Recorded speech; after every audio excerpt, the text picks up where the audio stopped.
This is a LinkedIn program. It will be presented by the People's Resource Center, which are perhaps the three people you're seeing on the screen. If you do want to make any comments or send in any questions, please feel free to do that, but do use the chat box. Please try not to use the Q&A. It is easier for us to keep our eye on the chat box.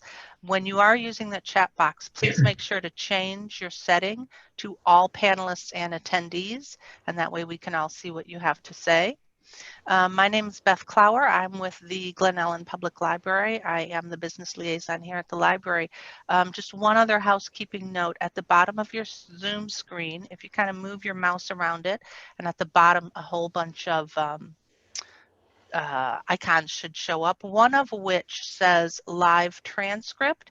So we do have closed captioning on this. So if you are hearing impaired or for any other reason want to see the live captioning, the closed captioning, I'm sorry, please just click that button and you should be able to get that started for yourself.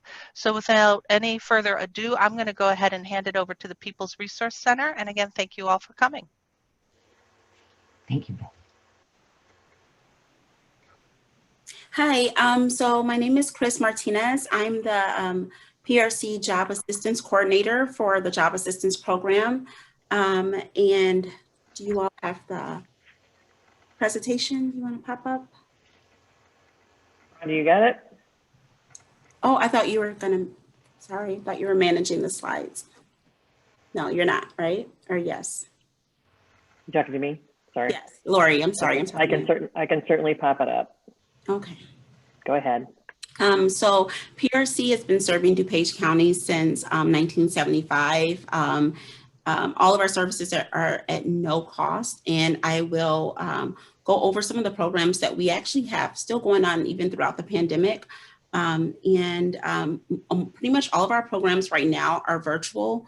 One of our programs, which is the food pantry, is, thank you, Lori, I appreciate it. Mm-hmm. The food pantry is, this is our website right here, peoplesrc.org, and you'll be able to find all of our services there in detail and all of the contact information.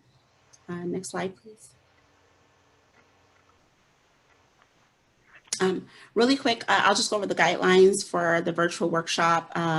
Please keep your, well, right now this is a webinar, so we usually tell our participants to just keep their video on mute, and then you can feel free to turn your video on. But of course, again, this is a webinar, so it's a lot different. But please use the chat function. That way we can see if you have any questions throughout the workshop. And I think this is being recorded, but everything is confidential during this workshop. And then these are the services that PRC offers. So like I said, the food pantry is, they have a setup where it's almost like a drive-through, and you're able to pick up several food items, and you can do it actually, at first it was bi-weekly or twice a month, and now it's, you can go every week. And then also we have our adult and learning and literacy program that is virtual right now. They have virtual classes set up. The art studio has virtual classes set up as well. And they will actually, if you register for certain classes, they will actually deliver art supplies to your home, or you're able to pick it up from PRC. The closed closet is currently closed, and we don't have any date of when they'll open back up. Most likely it will be post-COVID. And then the computer training and access classes, they just started their classes back up, I believe, in December. And they have Microsoft Word and Excel courses that are going on.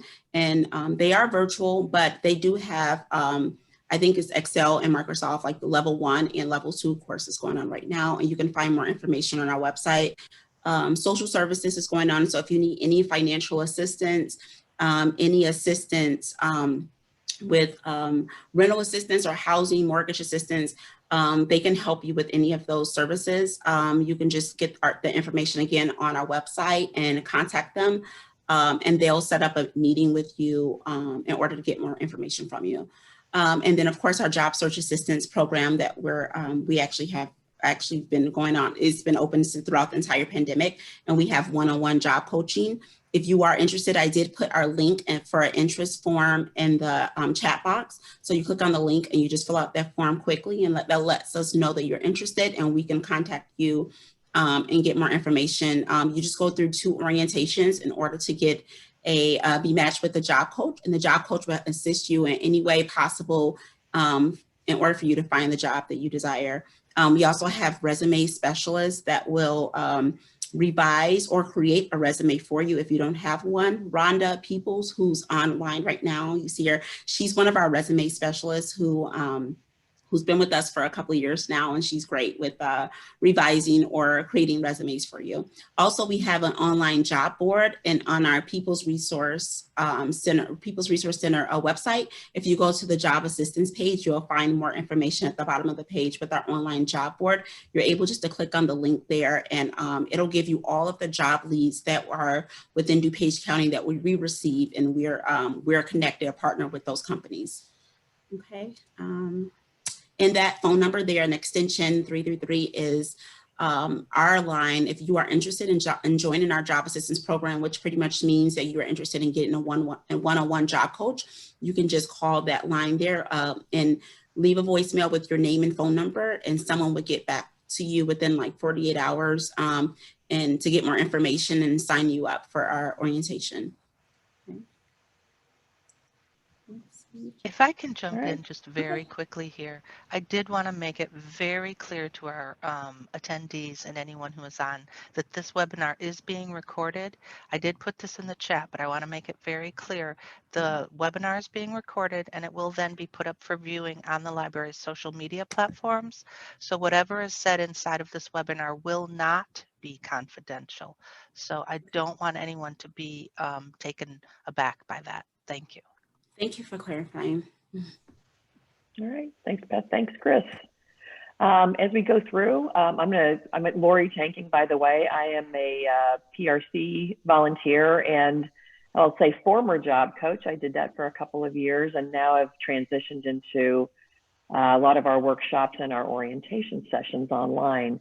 I'll ask the rest of these 3 to kind of keep an eye on the chat in case there are questions that come through, and bring those to my attention. Otherwise, I'm just going to plow through. So again, welcome. Today's session is on LinkedIn, and specifically how to use LinkedIn for your job search. One of the things I want to clarify before we go forward is some terminology. And we throw terms around social networking and social media. We throw those around pretty liberally, but I want to first clarify and define what those are. Social media are the websites that you see here, their icons, and applications that enable users to create and share content or to participate in social networking. And social networking is simply the use of those websites and applications to interact with others and find people with similar interests. So things like Facebook, Snapchat, Twitter, YouTube, Instagram, WhatsApp, which is something I'd never heard of before, that little phone in the middle, Google+. Again, these are all social media platforms that allow you to do social networking. But LinkedIn, which is the first one listed there, the big F, no, excuse me, that's Facebook. LinkedIn is the N, sorry, on the right, is the largest professional social networking platform in the world. And so we're going to get into that, and we're going to explore it a little bit. The first thing, though, I want to talk about is what is the underlying concept behind LinkedIn, and that is networking. And I don't want you to let the term networking scare you. I think a lot of people think, oh my gosh, that's something that, you know, high-level business people do. It's simply not. It is really just the act of meeting and getting to know people. It's something that you do informally every day when you introduce yourself or tell people a little bit about yourself. What is really cool about networking in the digital age is that things like social media have the ability to expand your network capability exponentially. It helps you do it much quicker and much more thoroughly than just a simple conversation can. Has everybody, you're going to have a hard time answering my questions physically, but we'll do it mentally. Has everybody heard of the concept of 6 degrees of separation? If you have, it is the theory that everyone on this planet is connected to every other person on the planet by a chain of just 5 other people.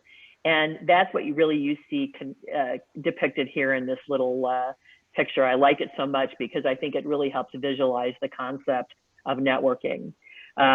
You know someone, and that someone can help you be introduced to other people that you don't know. And that really is the idea behind networking and the idea behind sites like LinkedIn. So let's take a look at LinkedIn specifically and learn a little bit more about it. It's interesting because as I've taught orientations and some of these workshops, the question I get really isn't, how do I use LinkedIn to find a job? It is something much more basic, and that is, what is it? And so hopefully this little explanation will help kind of put it in perspective for you, that it really isn't something that you should be afraid of. As I mentioned, LinkedIn is the #1 work-based social networking site. It was officially launched in 2003, which, in the scheme of things, wasn't that long ago. But what I want you to think of it as is Facebook for the business world. They would probably cringe at me saying that, but it has many of the same capabilities and allows you to do many of the same things that you do on Facebook. And that is connect with other people, share some content like pictures or articles or thoughts of the day, whatever. You share memories. You wish people happy birthday. Well, you do those same things on LinkedIn, but it now is in more of a business sense. So you connect with colleagues and managers or future employers. You wish people a happy work anniversary. Again, you share content, articles, business research, things like that you may have or you may have written. So again, very similar to Facebook, but for the business world. Well, who uses it? Well, it's a combination of individuals that can be employers or job seekers and businesses, just companies, employers or recruiters.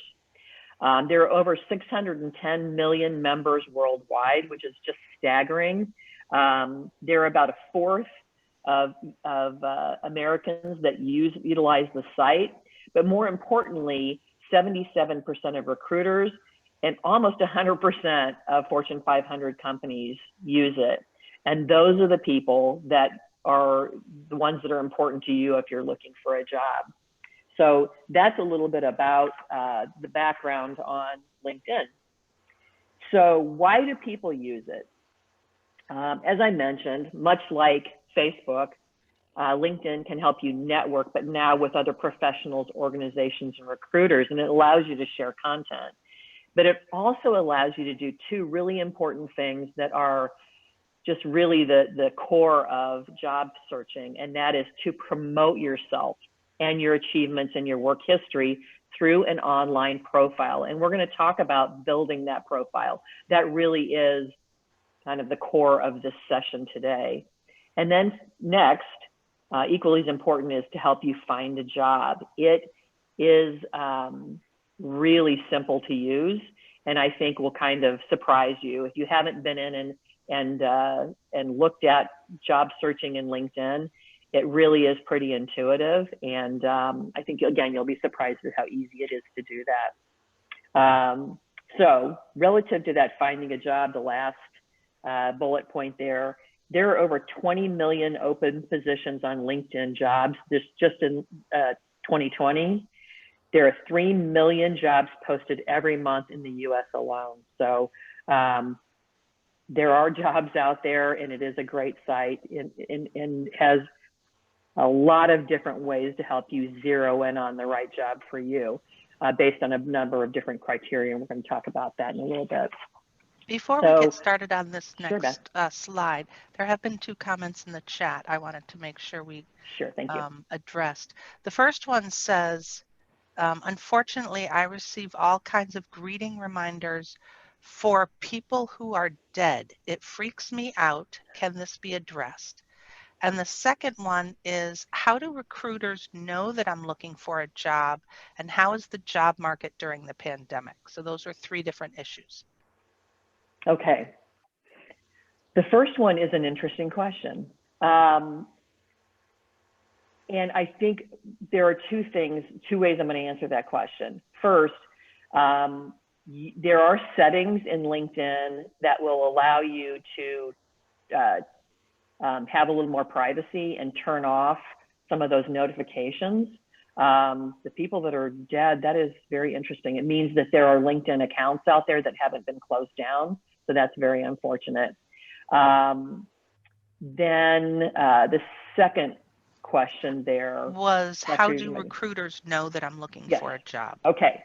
These are also in the privacy settings. We are going to specifically address that one. So I'll ask you to hold that one off until the very end, where we talk about the privacy settings.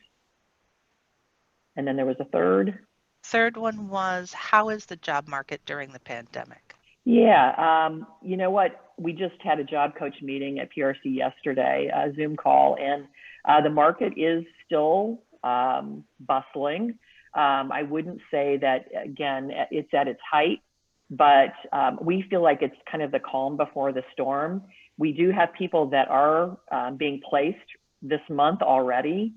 But we really anticipate that as the vaccine is admitted and administered, excuse me, and that things start to loosen up a little bit, that we are just seeing the calm before the storm. So I think now is a really good time to get your ducks in a row relative to your resume and use of sites like LinkedIn to start networking and job searching, because we feel like the job market is really going to take off.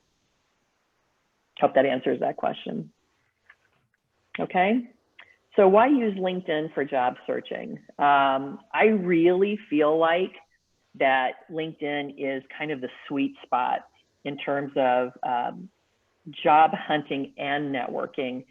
Sure, you can go on some of the job boards and the job sites like Monster, et cetera, and you can simply search for a job. But what LinkedIn allows you to do is create a presence on the site that allows recruiters and companies to find you. So it really is more of a 2-way street. You can search, but you can also be found on it, if that makes sense.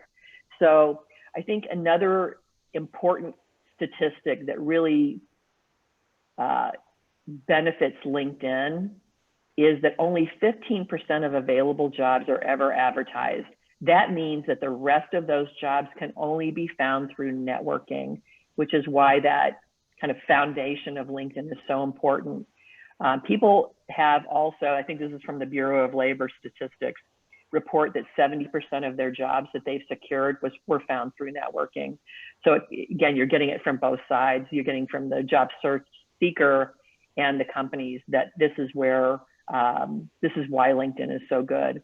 64% of recruiters also say that they see candidates that are on LinkedIn and they view them as highly qualified. So this is where they want to be as well. So I think it's all forces coming together and really make it a great location to do some job hunting. So let's really get into LinkedIn and take a peek at it. In the upper, when you go in, the URL for LinkedIn is www.linkedin.com. Pretty simple. In the upper right-hand corner of the landing page, which by the way changes all the time, so it may not look like this when you get in there, but nonetheless, in the upper right-hand corner, you will see sign in or join now, and you simply will click on that, and this little box will pop up. You pick an email and you pick a password and agree and join. You can look at their privacy policy and their user agreement before you do that. Sign, agree, hit agree and join, and you are in, as they say. So the next step, and it's 9 steps actually, is creating your LinkedIn profile.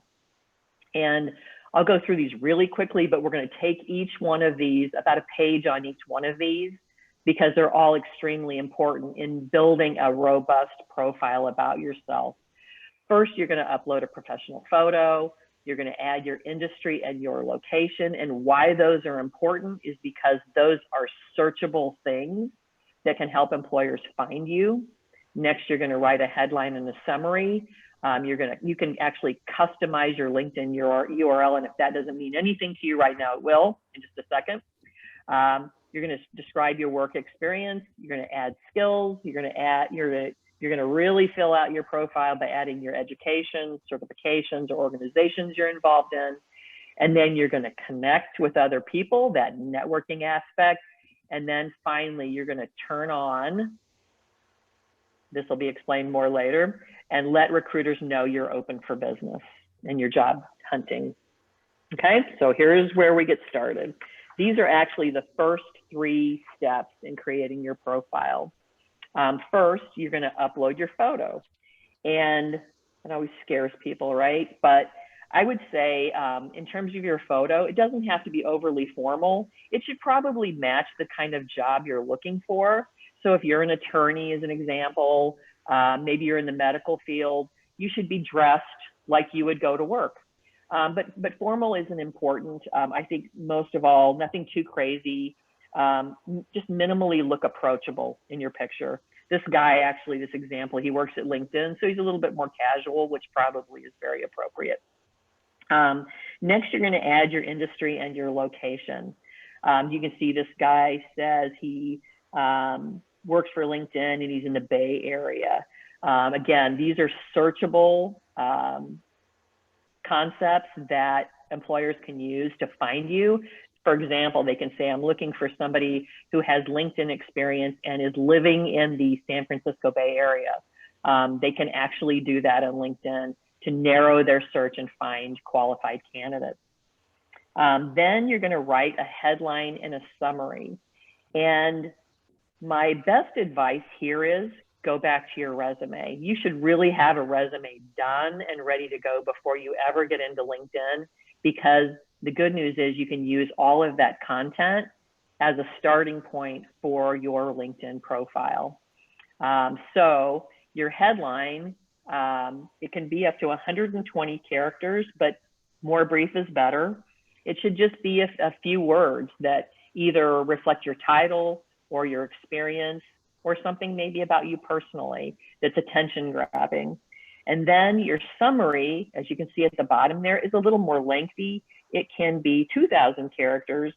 And what I would suggest is actually if you have an executive summary or a professional summary or something at the top of your resume, just port that over for right now, and then you can embellish it or you know, tighten it up a little bit later. But porting things over from your resume makes creating your profile a whole lot more easy. And that way you make sure that they're in sync with each other so that your LinkedIn profile and your resume always reflect the same information. One may have a little bit more because, of course, everybody on their resume is trying to get things to probably 1 page. And it's kind of the art of you know, getting creative and what do I eliminate to try to get it down to 1 page.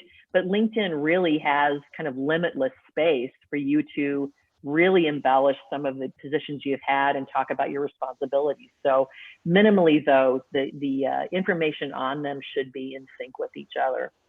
All right. The next thing I had mentioned in creating your profile is customizing your LinkedIn URL.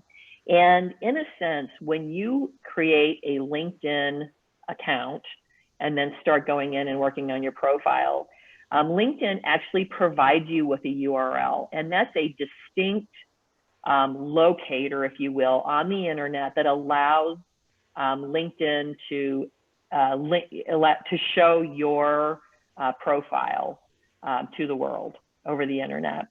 But the weird thing about this LinkedIn URL is that it's your name, but then it's followed by a long series of letters and numbers that really make no sense and that you would never want to publish anywhere because it's so long. But what LinkedIn allows you to do is go in and customize your LinkedIn URL. So as you can see here, you see the button edit profile, public profile and URL. And then once you're in there at the bottom, you see edit URL. And you can go in, and I would recommend still leaving your name in that URL, but then cutting off all the numbers and the letters and shortening it.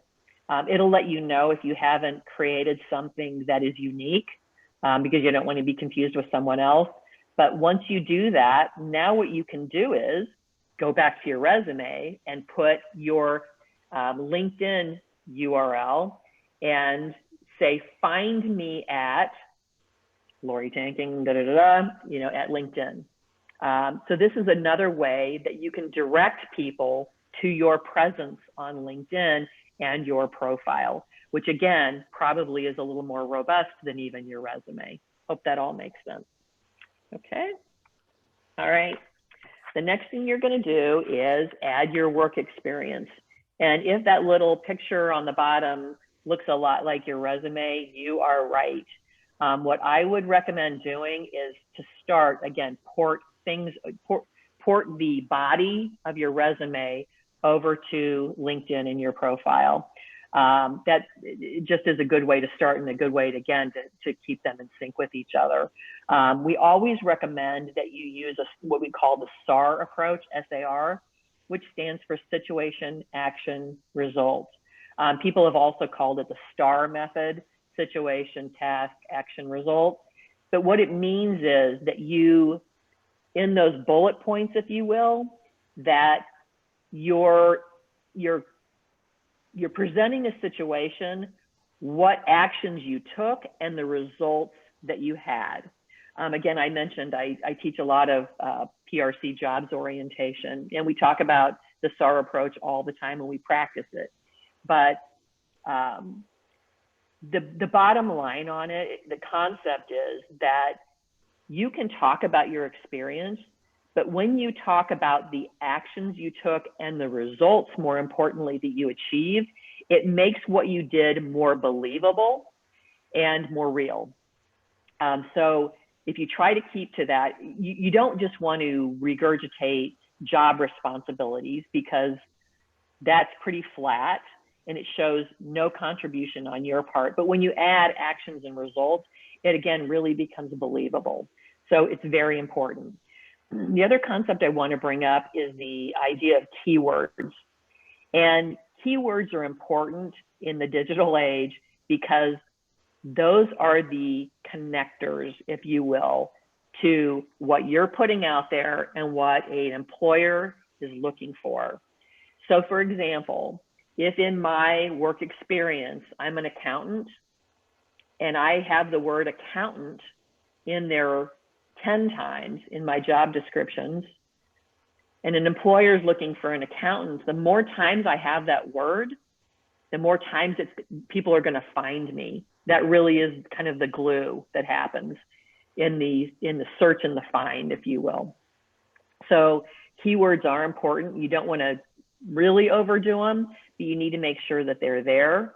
One source, if you're asking yourself right now, how do I know what keywords are important for my specific line of business? There is a website called My Next Move that actually has a function in there that will give you some keywords. So as you're porting over your resume, the body of your resume here, just keep those two things in mind. Make sure that you add as many results as possible and that you maintain those keywords. Okay, the next thing is, and by the way, this is all kind of formulaic. After you finish the body of your porting your resume over, it just will lead you to the next step. So it's kind of a guided process through this. I'm not just throwing things out there. It will guide you to filling out your profile. The next thing is adding skills. And this is actually a really cool little function. I would recommend starting with your keywords, and there is, you're in edit profile and you're adding skills and expertise. And it really does look like this picture. You can add up to 50 skills on LinkedIn in your profile, and you literally start typing in a word and it will suggest what you're typing. So I'm starting to type in accountant, and I probably will get to account, and it'll pop up accountant, and I can just click on it, and then it literally adds it to my list of skills. The more skills that you list, the more opportunity there is for an employer to find you and link to you. I would prioritize these skills based on relevance to your occupation. Once you get them into the box at the bottom, you can then reorder them based on importance. But the more listed, again, the greater the chance of you coming up and matching search criteria of a recruiter or an employer. So this is a really important spot. The next thing relative to those skills is that your colleagues or managers can come in and endorse you for those skills. So what this is, and this is actually a snippet from my LinkedIn profile. I said that I have the skill cross-functional team leadership, and 21 of my colleagues at my former employer actually came in and clicked a button. It's a one click, and they said, yes, she does have that skill. Well, it's pretty neat. The idea that I can say I have that skill, but then having other people who have worked closely with me verify that I have it, as you can imagine, really lends some credibility to those skills. Anyone can say they possess it, but having endorsements really proves it. So that's a really cool capability in LinkedIn. The next step is, now I can ask for recommendations. This is kind of like an email format. So I can put in the intended recipient in the contact field, write a personal message asking them for an endorsement or what I would like them to endorse. And then you just literally hit send like an email to get that endorsement request in their hands. This is kind of the modern day version of a letter of recommendation, if you really think about it. Because that's what you do with a letter of recommendation. You ask somebody if they will give you one, and you kind of provide them a little background. They normally have typed or written something up and given you a copy. Well, this will save those things and then attach them to your profile, which is really neat. Again, nothing, verifies what you can and have done other than people who've worked closely with you saying, yes, she has done that, or he has those capabilities. So I really love this part about LinkedIn. Okay, we doing okay with any questions or anything so far? We're doing good, Lori. Beth Okay, and I are very responding good. to the chats. Yep. All right. All right. The next step is to upload your resume. And it's not really essential that you do this, but it'll become a little more important later on as we start applying for jobs on the LinkedIn site. But in your profile, you will see a pencil icon in the top right corner of the experience section. By the way, if anybody would like to take pictures of these screens with your phone, feel free, because that's one way. If you need some instructions, you can kind of refer back to this later on. But you will look for this pencil, and you will scroll down to the media section and click upload. Then you select your resume file from your own folders and add a title and description and click apply. And so then it just applies the resume attaches it, so to speak, to your profile, and then hit save. So it's not hard. It's step by step, as you see here. That's how you add your resume to your LinkedIn profile. Okay. All right. Then you're going to get crazy with your profile and really start to make it stand out. And here are some ways you can do that. In your profile section, there is literally a button that says add things to your profile. And under the background section, there's background skills and accomplishments. You can add things like your education, your licenses and certifications, any volunteer experience that you have, which is extremely important. Your volunteer experience sheds as much light on who you are and what you're capable of doing as your actual work experience. And then you can start adding accomplishments. There's a whole list here on the right: publications, patents, oh my goodness, courses you've taken, projects you've worked on, honors and awards, test scores you've received, languages you speak, which is becoming more and more important as the workforce becomes more multicultural. And then any organizations that you're a part of. So this part of your profile is not only important because it talks about you and really helps round out you know, what you're presenting about yourself, but it also becomes a way for people to search and find you. So I have literally gone on and said, I was a member of this organization, help me find other people that are also in that organization. And if it's a professional organization, all the better, but it could be college alumni. It could be people who used to work at a certain organization. I used to work for a company that has kind of a group of people that are former employees that formed a LinkedIn group. But it is, again, makes you become more searchable by filling out and embellishing this section as well. So equally as important. All right. Then next, we've been talking a lot about networking. We're going to add connections. This is like adding friends in Facebook. You see in the upper left-hand corner, there is a search button. You literally can type in someone's name and it will bring up people who have that name, and you might have to search a little bit to find the John Thomas here in our example here that you're looking for. And you may have to use their picture to be able to do that. But much like Facebook, then you just hit the connect button and it sends them a request to link that they have to accept. And then you become first degree connections on LinkedIn. A couple of other things about doing that, which you see here on the screen, is in the lower left, really cool feature is that you can see if the two of you know someone in common or that you've connected with someone in common. So John Thomas and I both know Gus Fernandez, which is kind of interesting. And I might be able to use that later on, that information, in my job search. I could reach out to Gus and ask him if he could help me, you know, get a hold of John. And if John doesn't accept my connection request. The other thing you can do in the lower right-hand corner is you can simply upload your personal contacts.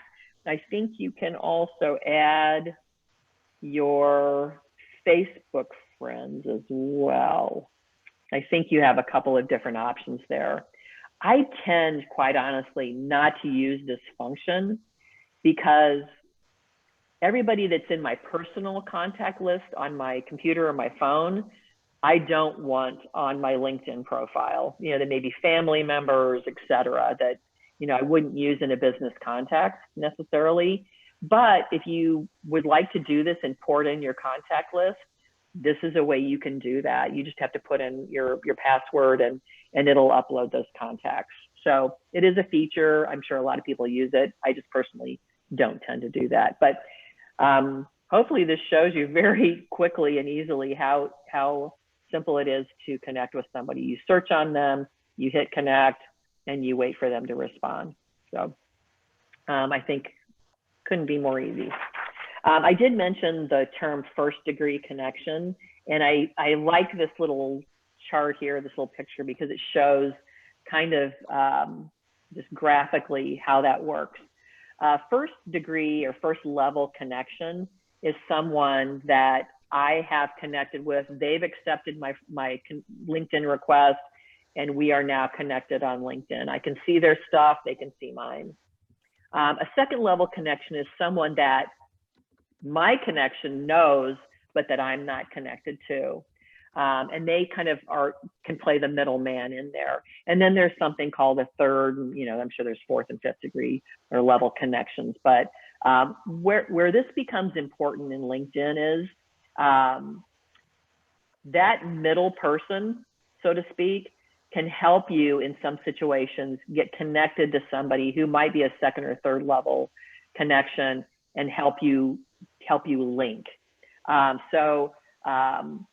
I would suggest your first thing to do is, if you search and you find somebody that, or the name of a recruiter or an employer or a manager, you can search for them on LinkedIn. If you are not connected to them as a first level connection, you could see whether you know somebody in common. And I have actually used this capability in working with a PRC jobs client. They wanted to work for a certain company. I did a quick LinkedIn search and found that a former colleague of mine, who I was connected with, but she wasn't, worked at that company. So I reached out to that person through LinkedIn and said, I have a person I'd like to introduce you to. They're looking for a job in your industry, and would you be interested in talking with them? And they then accepted that person's LinkedIn request to connect, and the rest was history. I kind of played middleman and put the two of them together. So that's how that works, if that helps kind of explain it. The other thing I want to note on these degrees of connection or levels of connection is that it does play a role in LinkedIn and the way it works.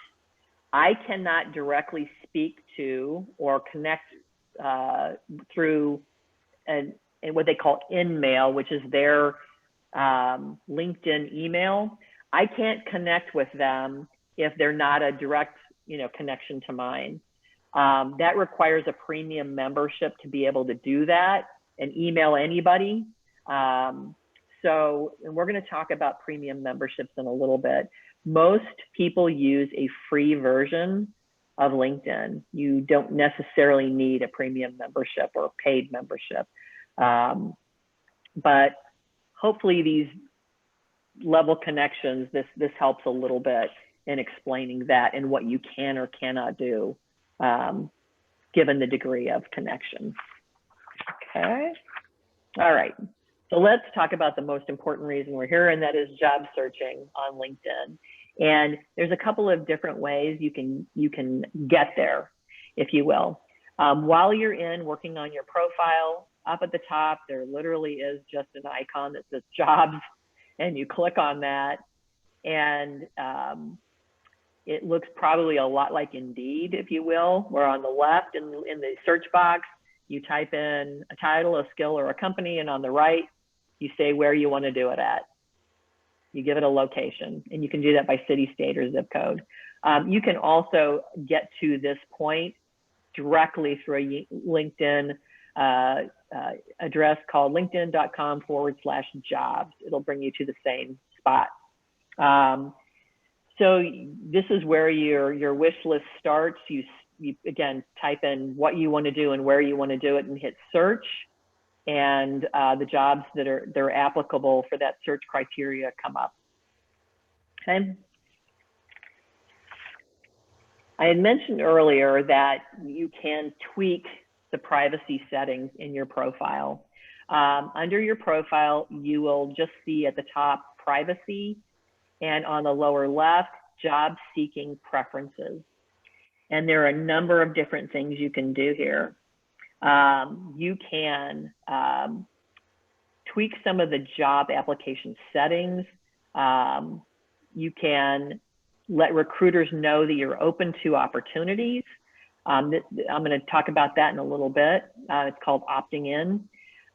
Then you can signal to recruiters and companies that you've created job alerts for. You can share your profile, and you can actually set commute preferences. So you can say, I only want to look for jobs that are within a 25-mile radius of where I live. And you can then, again, save those settings, and it helps refine your job search. So LinkedIn really adds some nice depth to your job seeking preferences and allows you to get a little more targeted with what you're looking for. Lori? Then yeah, go ahead. Well, one of our participants, Anne, is curious about these settings in that, you know, can you sort of be looking for a job, but not your current employer know about it? Yes. Are you Yes, going to great. talk about that? Yes. Yes, thank you. Great Thank you question. very much. Great question. Yes, you can do that. I usually give a little bit of a watch out in this area because when you signal that you are job hunting, you need to be a little bit careful that anybody you work for or you work with might be able to detect that you are job seeking if you currently have a job, and you want to kind of keep that on the down low. But one of the abilities you have in LinkedIn as well is you can pick who sees your profile and who doesn't. I think, Rhonda, in one of our last workshops, we actually had someone that didn't want their ex-husband to see what they were putting out there. You can actually block specific people or organizations from seeing your profile. So that is very doable, and again, is a nice feature if you need it. Okay. All right, so we've done Also, our. I'm sorry, Lori, Yeah, before yeah. we move on, I did want to make sure we answered her second question as well. She said that she created her, going back up to the question, hang on. She said she created her LinkedIn profile a long time ago. Where should she go to add the heading, the industry, etc.? So if you could just Yeah. clarify that for her. And then she Yes. had one other question as well. Yeah, the great thing about your profile is it can always be edited. So there is an edit button as you're working on your profile, and it will step you through the different sections of the profile and allow you to change those or add to them. So that's where you would do that. And then she also wanted to know, how does she block certain companies? And Anne, unfortunately, they can't show you because these are screenshots. But if you call the PRC phone number that was given at the beginning, then I'm sure they'll be able to set you up so that someone can help you. Yes, thank you. Yeah, that is all in those privacy settings, and feel free to get in there and just kind of search around, and you will find it. It is in there. Okay. So we had looked at how to put in your job search criteria. Once you do that and hit go, search, it will bring up any jobs that are that meet your search criteria. In this case, you know, I probably put in a marketing job of some sort, and oh, I'm so sorry. 1 second, because she will bother us if I don't address this right away. Come here.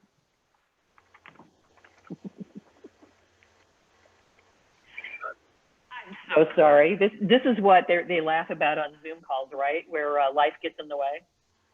We moved into a home that has very slick floors, and my little dog cannot jump off the couch. Otherwise, she might hurt herself.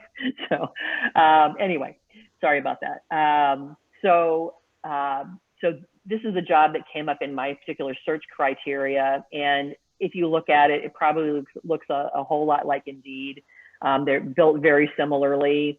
But the one thing that I will tell you is that LinkedIn goes a little bit further. On the bottom right, you'll see that if I had any connections at this company, people currently working there, it would show those connections and show them by name so that I could, on the outside, actually reach out to that person who I already know and I'm already connected with and ask them for assistance.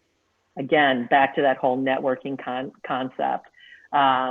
You would, if you're interested in this job, simply hit apply. It works, again, very much like some of the online job boards in that sometimes it will allow you to fill out a very quick template with your experience and attach your resume and apply. Other times it will redirect you to the corporate site and have you fill out an application there.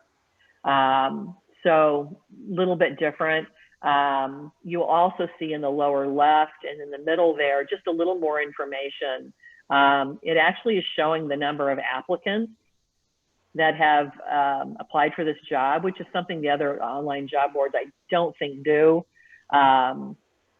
They're just capturing that information and, you know, allowing you to see what kind of interest there is or what kind of competition you might have for the job. So I love what this does and how easy LinkedIn makes it to do that. Okay. All right. Then I had mentioned filters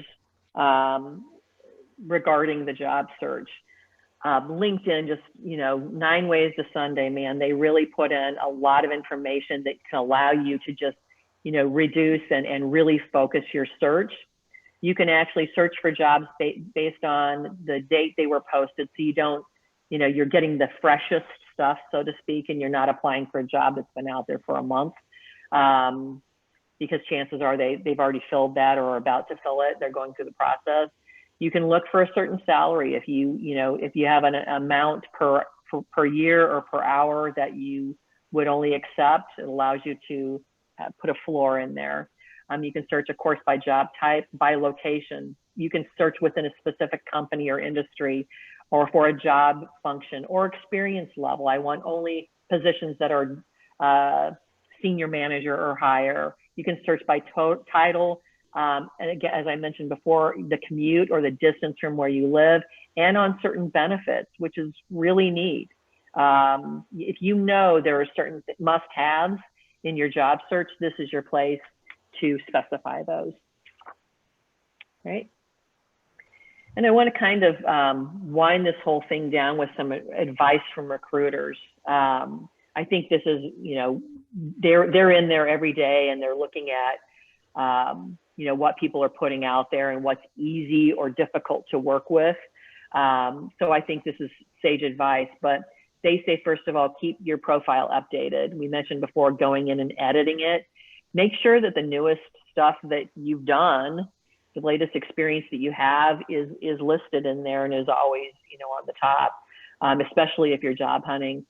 Keep your resume and your LinkedIn profile synchronized. Boy, it would be awful to get in and have different, you know, get into an interview and have somebody say, well, you know, your resume says that you worked there these dates, and, you know, your profile says you worked these dates. You know, what's the difference?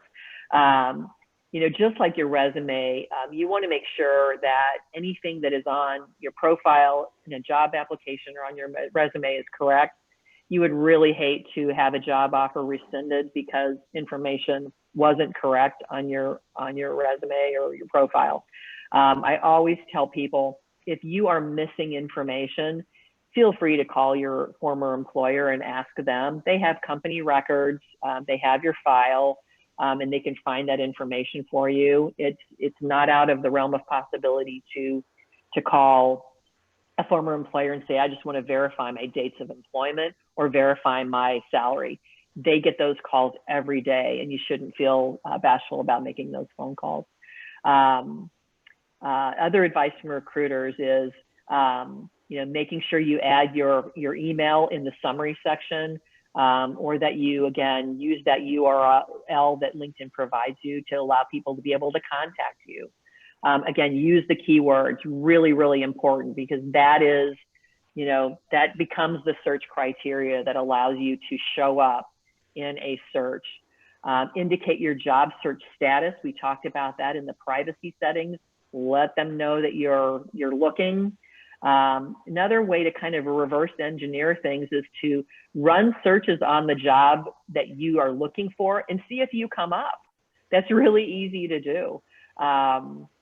You know, it's kind of, again, a way to reverse engineer it and make sure that you're using the keywords and that you're meeting criteria that you want to meet. Also look at other profiles of professionals that you admire and look for ideas. Look at their profiles and see if there's things that they have in there. You can also leverage this as a way to embellish your own, add to your own profile. And that is, if you worked on a task force or in a team with someone else, look at their LinkedIn profile and see if they have any results or accomplishments that you shared because you worked together that you can kind of borrow from them and add to your own profile. Just a good way to stay on top of things. And then finally, remember to opt in so that recruiters can find you. And let's take a look at how that happens. Again, this is in the privacy settings. It's the very last on the lower left, blocking and hiding. Signal your interest to recruiters at companies you have created job alerts for, and then you would simply toggle that over to yes, and allow companies to be able to contact you. Okay. And then we talked about the fact that you can specifically block people from viewing your profile. And you can unfollow people as well, much as you can do in Facebook, if those become a problem. Lori, Right. we Yes. do have a couple of questions. Rhonda, you want to go ahead and ask those questions? I'll give it a go. Thanks, Beth. We have, Lori, one question from Kathy is the idea that you would be able to go in and search for a job and then see if your profile comes up. Is there a certain tab or icon on LinkedIn where how can you explain a little more how to do that? Yes. Yes. And then we have another. Yes, go ahead, please. Go ahead. Well, the other question is addressing gaps in employment. And I don't know if you want to go ahead and take that too, but Yes. I was just kind of looking back through. I think when you go back to the job, let me see if I can back up to it real quick and answer that question.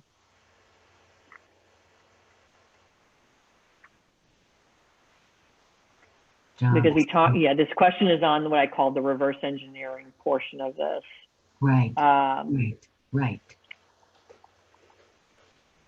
That is a great question. Now that I've laid that out there, I need to be able to explain how to do that.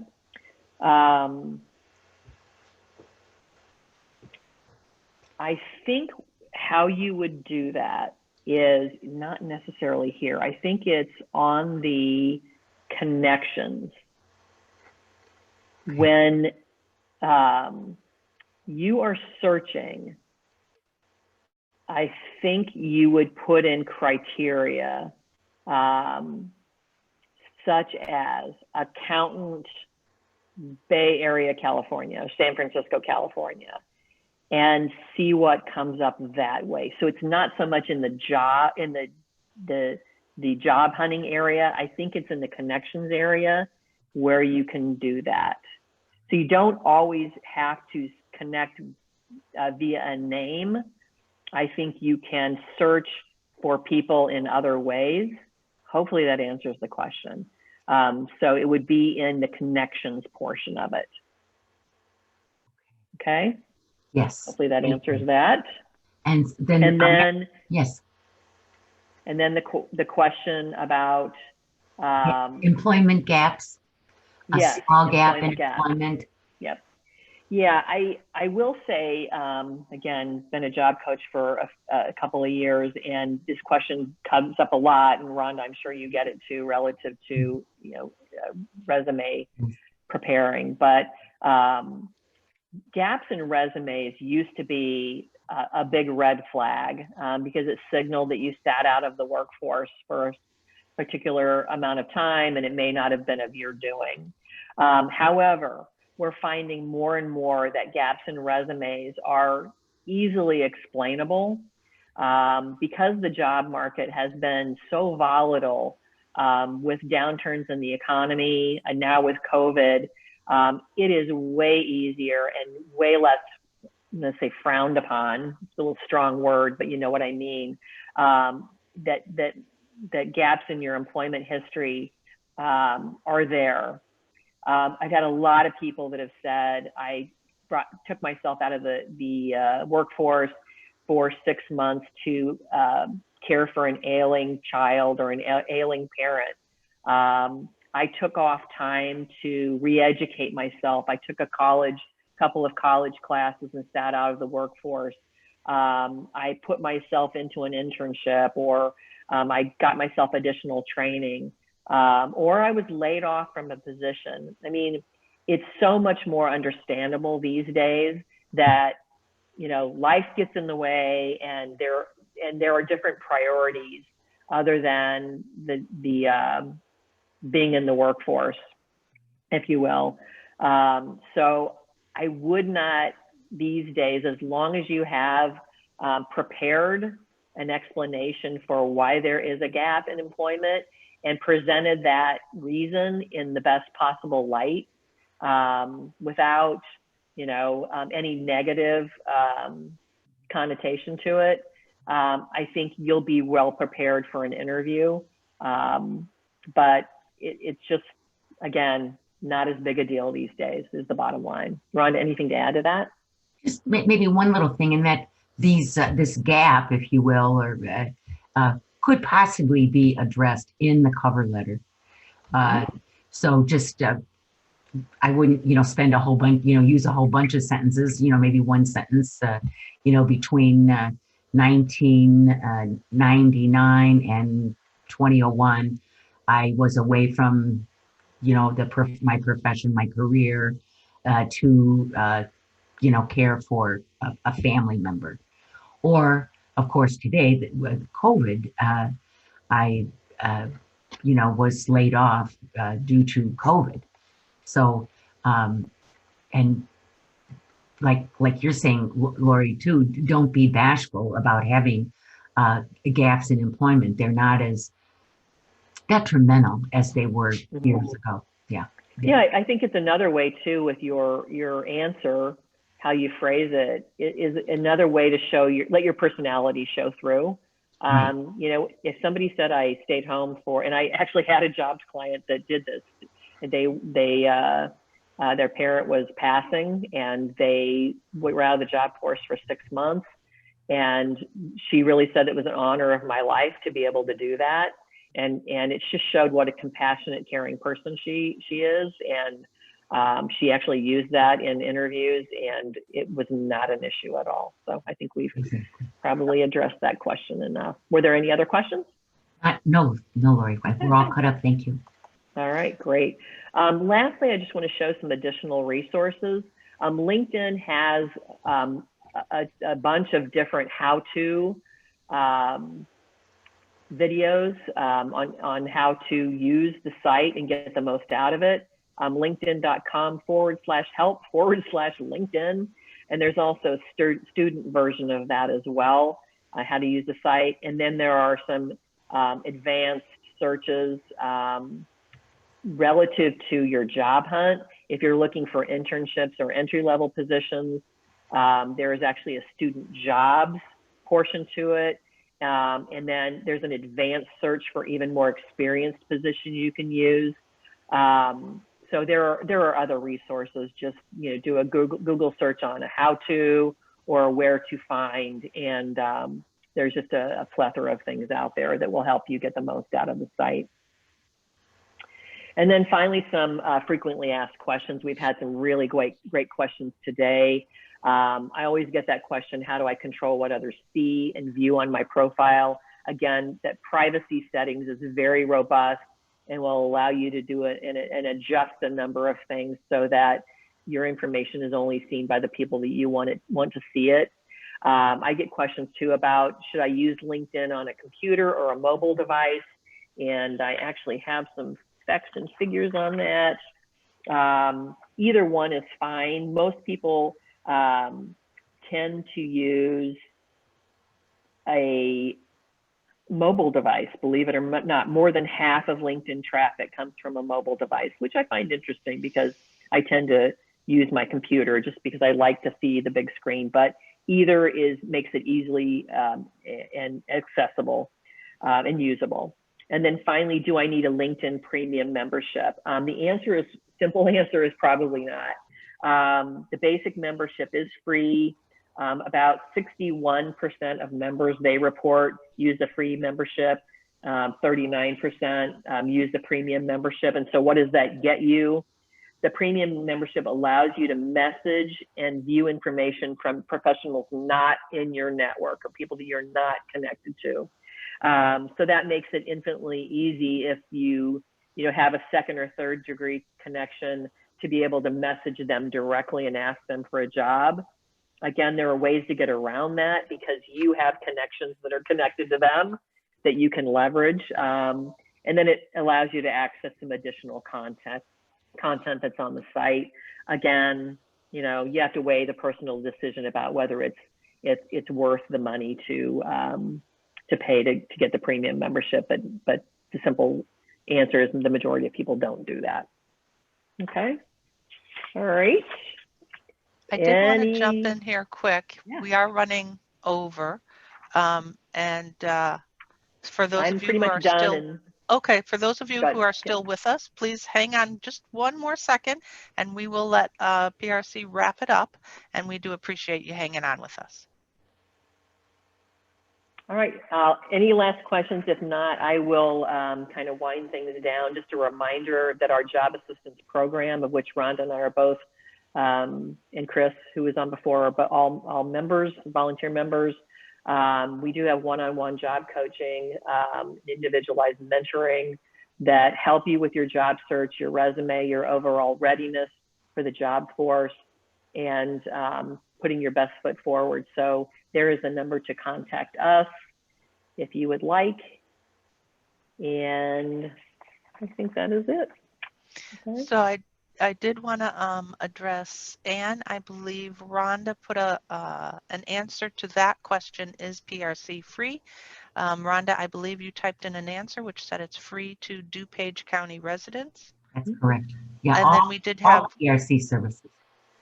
all PRC services are All free to PRC DuPage services. County residents. And one final last question, how many people can you invite in a month for free on LinkedIn?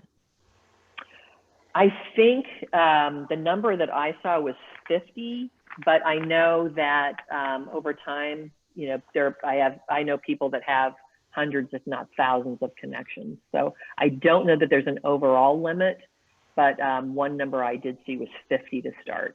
And that may have been just an overall recommendation of a good place to start, but that's the only number I've ever seen. All right, so I'm going to say thank you very much to both Lori and Rhonda. So much good information. And thanks Great. to all Our of you who pleasure. came today. Again, a reminder that if you wanted to come back and double check some of the things that they said, this webinar was recorded. It'll be available on the library's social media platforms as well as through the library's calendar. And then please do just contact PRC directly if you have questions for them.